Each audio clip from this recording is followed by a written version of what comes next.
Hello po sa lahat po ng mga Davercots at sa lahat ng mga fans, maybe international na nag-aabang po sa mga updates natin. At ngayon ay pag-uusapan natin, if-fact check natin ang isa sa mga fake news na nagkalat ngayon sa TikTok. Kasi meron po kasing mga gawa-gawang clickbait at TikTok vloggers na kung saan ay pinapakalat nila dito sa kanila pong mga fans, no? Syempre magagalit din yung mga maybe fans.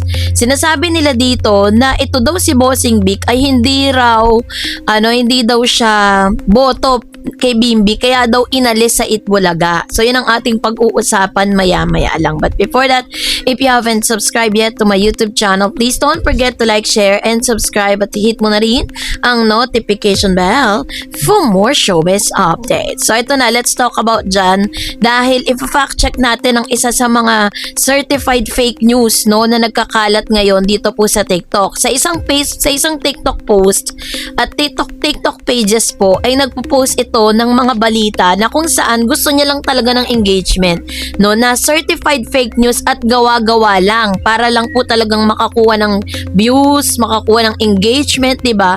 Kasi wala naman talagang katotohanan o opisyal na pahayag si Bossing Vic Soto na ayaw niya kay Bimbi Aquino para kay Raisa May. Ang buong usapin ay nagmula lamang sa mga gawa-gawang kwento sa social media na idinisenyo para makakuha ng views at engagement. So kung i-fact check natin at i-breakdown natin yung issue, chismis galing sa clickbait content, yung kumakalat na video sa TikTok at Facebook tungkol sa umano'y pagtutol ni Bossing ay walang validated sources o panayam, resibo. It was a pure speculative drama lang ito na ginawa ng mga vloggers. So dahil dito, ang respeto sa sariling desisyon, tama ang point, no? Sa huli, si Raisa May pa rin kasi may hawak ng sarili niyang buhay at pagpili ng kapareha kapag dumating ang tamang panahon. So kasi kung susuriin natin, kung sabihin na natin na let's get straight to the point na sasabihin ng ilan na hindi raw parang hindi aprobado si Bimbi dito kay Bossing Vic. So kung susuriin natin, for my own point of view, kahit po ayaw ni Bossing dito po kay Bimbi, kung talagang at the end of the day, si Raisa May pa rin naman talaga ang magde-decide. Kahit po si Bossing yung nagsilbing tatay niya from day one up to the present, si Raisa May pa rin talaga ang magpipili, no? Pero yung mga balita po na yun ay isa lamang pong malaking fake news. Kasi kailangan din kasi nating respetuhin yung sariling desisyon. Na tama nga na sa huli, si Raisa May pa rin ang may hawak ng sarili niyang buhay at pagpili ng kapareha kapag dumating ang tamang panahon. At isa rin sa mga pinopoint out ko dito is that bakit naman hindi magugustuhan ni Bossing si Mr. Bimbi, diba? Mabait, magalang at laki sa maayos sa pamilya si Bimbi Aquino. Walang anumang rason o pampublikong issue para magkaroon ng galit o pagtutol sa kanya ang sino man. Kaya naman yung papel ni Bossing bilang itinuturing na ama sa showbiz, ang proteksyonan at gabayan ni Bossing ay nakatutok sa kapakanan at karir ni Raisa. Hindi para kontrolin ang kanyang personal na buhay pag-ibig. Pero bakit nga ba kumakalat yung mga ganitong fake news, no? Ayon po sa algorithm exploitation, ito po yung tawag dyan kasi ini-exploit po nila diba? Ginagamit ng mga clout chaser ang malalaking pangalan ni Vic Soto, Raisa May at Bimbi Aquino dahil automatic na mataas ang search volume at engagement nito. Kaya naman nag-iimbento ng kwento ng drama or pagtutol para matrigger ng emosyon sa mga netizen at magdulot ng madaming comments at shares. Kung titignan po ninyo yung Facebook, yung yung post na yun sa TikTok, ang dami talaga mga maybe fans na nagagalit talaga na kasi kapag po sinearch nyo siya sa TikTok, hindi ko na ilalagay dyan kasi baka i-search nyo at makadagdag pa kayo sa engagement niya, ba? Diba? So, kapag po chinek ko po yung kanyang TikTok account, kitang-kita mo talaga na mahilig siya sa fake news. Mahilig po siyang gumawa ng mga unverified na news. Talagang lahat po yun is purely speculative and purely lang siya, parang tahi-tahing kwento, gano'n, na wala pong basihan, walang resibo, parang sarili niya lang talaga yung pinagana niya doon para mapag-usapan yung post niya. Kaya naman 'di ba, mabilis kumagat, no? Sa kultura kasi ng showbiz chismis, mabilis kumagat ang publiko sa mga kwentong may kaugnayan sa romance at family dynamics ng mga sikat na personalidad.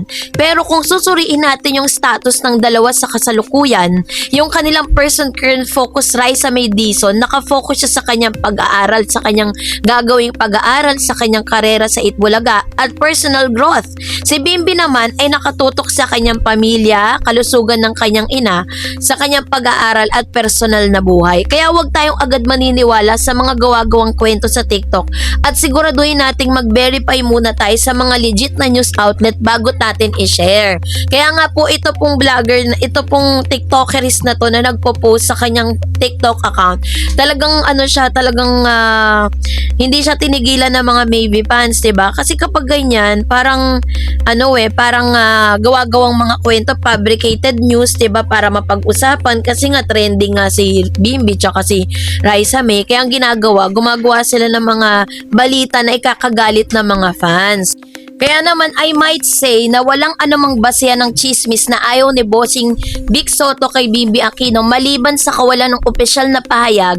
Meron ding mabibigat na rason kung bakit hindi ito kailanman magiging totoo. 'Di ba? Una, yung lalim ng respeto sa pamilya Aquino. May matagal at malalim na respeto ang mga Soto family kay Chris. Walang personal na away o bad blood sa pagitan ng dalawang pamilya para magkaroon si Bossing ng hinanakit sa isang anak na tulad ni Bimbi. 'Di ba? At the same time, mabuti ang reputasyon, no, at pagpapalaki kay Bimbi. Kilala si Bimbi sa publiko bilang isang napakagalang, mabait at maalagang anak at walang nakikitang red flag o rason ang sino mang magulang o father figure para ayawan ng isang tulad niya.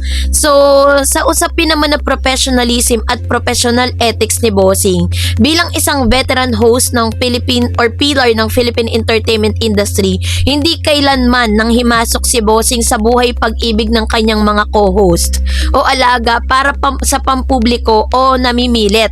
Wala pong ugnayan ng dalawa sa romantikong paraan. Sa totoong buhay, magkaiba ang mundo, edad, priority ni Raisa May at Bimbi.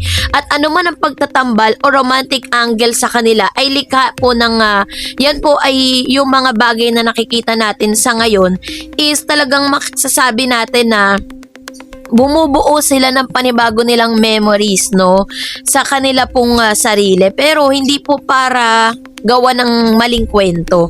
Kaya naman sa seryosong pagbabantay ng fake news, ang mga ganitong uri ng kwento ay malinaw na clickbait mula sa mga irresponsableng vloggers na ginagamit ang malaking pangalan ng mga artista para magpayaman sa panonood ng publiko.